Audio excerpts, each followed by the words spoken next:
because we're celebrating my book this year. So that was a story what I carry in me for a long time. And the story begins with a question.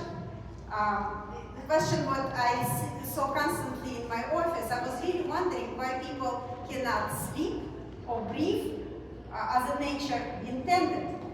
And when I came to this country as an immigrant, I had with me three things. I had a suitcase, and I had I have my dental degree from medical school, and I had a lot of curiosity.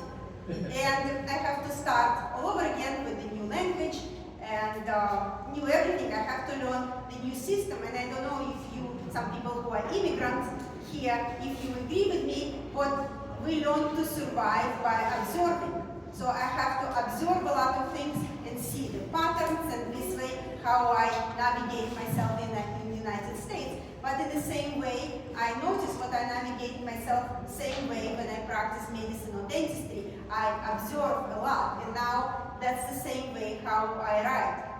And I wrote this book because I want to blend the science, what I know as a doctor, and the human part of the story. And I hope some people who read my chapter understand what it's a fictionalized story based on a real story and a real heroes, and story my friends, my patients, my colleagues shared with me, and also my reflection of that. And I didn't want to write another textbook. I really want to write something what's going to leave the memory after you turn the last page. As I mentioned to you, it's a pattern, so life of the people who I observe become kind of the windows of their patterns. And some of you find every day, and some of you might not know. So how come people who mouth breathe not only look in a special way, but also they take a motion in a very special way? And how come simple act like a nasal hygiene is not so known, but if people clean the nose and actually moisturize the nose, it's going to bring calm feeling at night, sort of like brushing the teeth when you breathe the odor,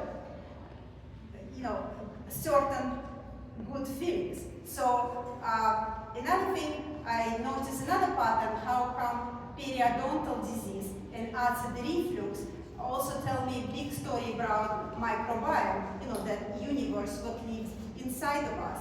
And some people find it very related, how come pain in the jaw joint actually start not in the jaw joint, but in the shoulders, in the neck, and in the eyes, and in the way how we actually navigate ourselves in this world. And orthodontics, it's not about straight teeth. If you start earlier, it's more about breathing, survival, and actually evolution.